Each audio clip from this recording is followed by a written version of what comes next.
In this lecture, we consider inadmissibility on economic grounds. This is a commonly used ground of exclusion, and so we will spend some additional time on this ground. The key language is whether you are likely to become a public charge.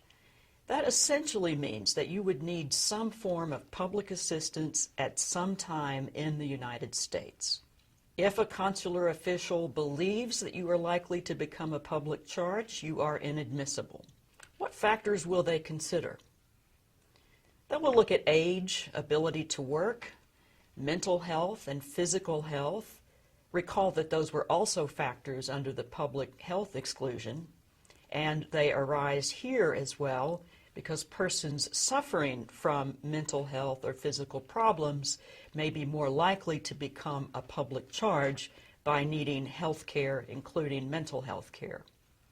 Other factors include employment record, both prior employment in the native country, prospective employment in the United States, whether there are close relatives already living in the United States, whether the immigrant has been a past recipient of public assistance, and in general, an immigrant must establish that they have assets or income of at least 125% of the federal poverty level as established in annual guidelines. Since 1996, family visa petitions must be preceded by an affidavit of support. In other words, before you can receive a green card based upon a family relationship, the sponsoring member of that family must provide an affidavit of support. I'm going to provide more detail for you about this affidavit of support, but before I do so, I wanted to make 2 points.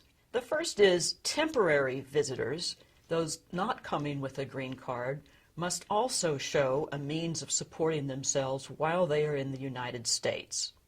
The reason for this is that temporary visitors in general are ineligible for employment. They are prohibited from working for pay, including persons on student visas. So it's necessary to show that you have adequate means of supporting yourself for the length of your stay, as well as the means to purchase return airfare or return travel. The second point I would like to discuss is the view, or perhaps the myth, that immigrants in the United States are disproportionately on welfare. The reality is that non-citizens in the United States are rarely eligible for most forms of public welfare or public assistance. This includes lawful permanent residents. Most immigrants are ineligible for any sort of public assistance until they become citizens of the United States. So let's talk about the Affidavit of Support. Again, the Affidavit of Support is from a U.S. sponsor. A U.S. sponsor must first file an Affidavit of Support, and this is establishing that there are sufficient assets within the United States that will be committed to the immigrant, to the sponsored immigrant, by the U.S. sponsor. How much money or how many assets are necessary for a U.S. sponsor to bring over a family member? The Affidavit of Support has to establish, quote, the means to maintain an annual income equal to at least 125% of the federal poverty line.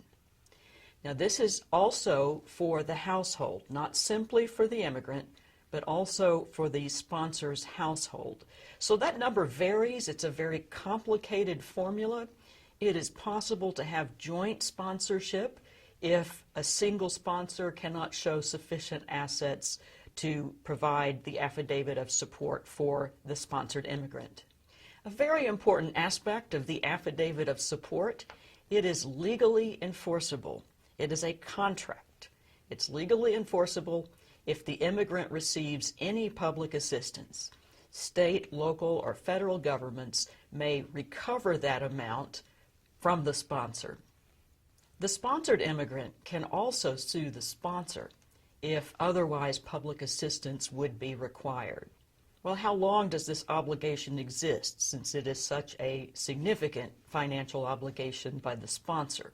Well, obviously, if the sponsored immigrant dies, then there's no longer an obligation. If the sponsored immigrant becomes a U.S. citizen, the obligation to support them ends. If the sponsored immigrant leaves the United States, that obligation ends. If the sponsoring immigrant completes what are known as qualifying quarters, 40 of those of U.S. employment, which is essentially a minimum of 10 years. Very important note here, divorce does not end the obligation. So if the green card is based on marriage to a U.S. citizen and divorce results, the financial obligation still applies unless one of the above takes place. The Affidavit of Support is designed to prevent any immigrant from becoming a public charge, which again is one of the grounds of exclusion. The affidavit itself is a complicated form. The instructions accompanying it are equally complicated. The USCIS devotes a large portion of its website to an explanation of this form and assistance in completing it. We will talk about this subject again next week when we look closely at family immigration. The preceding program is copyrighted by Emory University.